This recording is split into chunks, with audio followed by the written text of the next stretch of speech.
Hi, I'm Beaver Buddy. Get ready for a magical children's story with an unforgettable moral about caring for the unseen and helping in quiet, special ways. Have you ever wondered what happens when a shadow gets torn? Deep in the sleepy town of Luminara, a girl named Selina stitched shadows back together. Selina's workshop sat between two lantern-lit alleys, where bits of shadow drifted like leaves, waiting for her careful hands and silvery moonlit thread.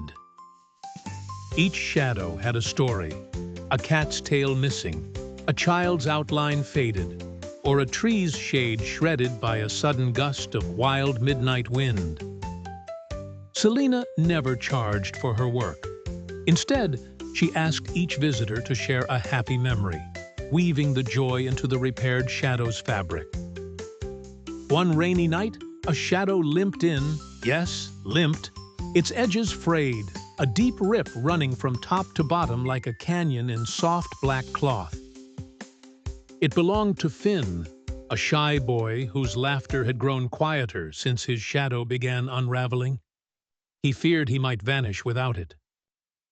Selina knelt beside the torn shadow, her fingers glowing faintly as she threaded her needle with moonbeam silk, a rare gift from the night sky. Each stitch shimmered, showing tiny pictures: Finn chasing fireflies, splashing in puddles, and dancing with his grandmother in a kitchen full of music. The shadow sighed as the tear closed, and Finn's eyes brightened. But just before Selina finished, the moonlight flickered strangely in her workshop. A cold wind swept in, carrying a whisper. "Some shadows are not meant to be mended." The words curled like smoke, vanishing into the air. Selina hesitated. Her needle paused mid-stitch.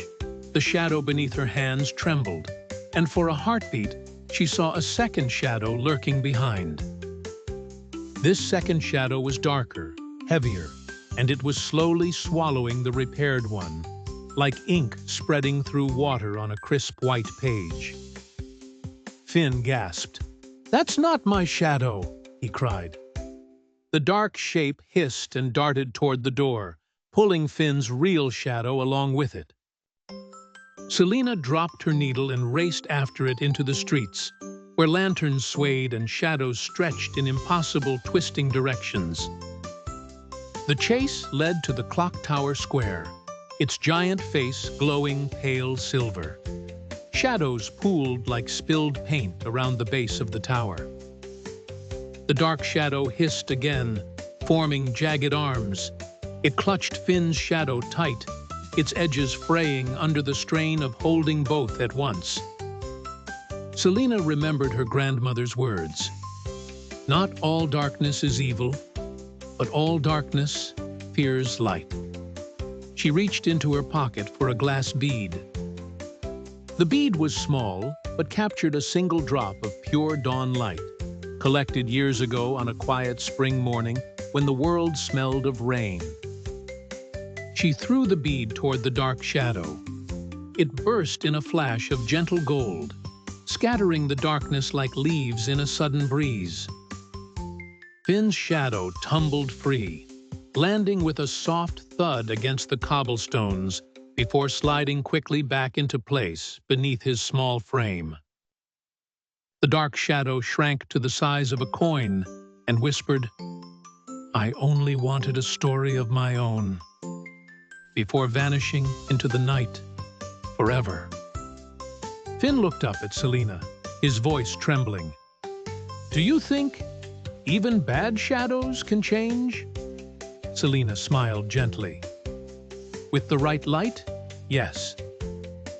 They walked back to the workshop under the returning glow of the street lanterns, each step now matched by Finn's perfectly whole shadow. Selina finished the last stitch, weaving one final memory: Finn's bravery, standing against the dark to reclaim what was his. The repaired shadow shimmered for a moment, as if proud, before blending once again into the familiar shape beneath Finn's small shoes. Outside, the rain had stopped, and the moon peeked out from behind a cloud, sending silver ribbons across the wet, glistening streets.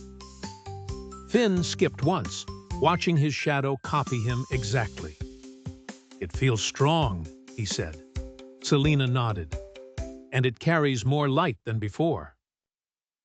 From that day on, Selina's workshop welcomed not just frayed shadows, but lost ones seeking a story and a stitch of kindness to guide them. And sometimes, on the quietest nights, a tiny coin-shaped shadow would peek through the window, watching but never crossing the threshold. Moral: even the quietest acts of care can heal what's broken and light the way for those lost in their own darkness. See you soon with more magical adventures, wonderful places, and heartwarming tales with Beaver Buddy.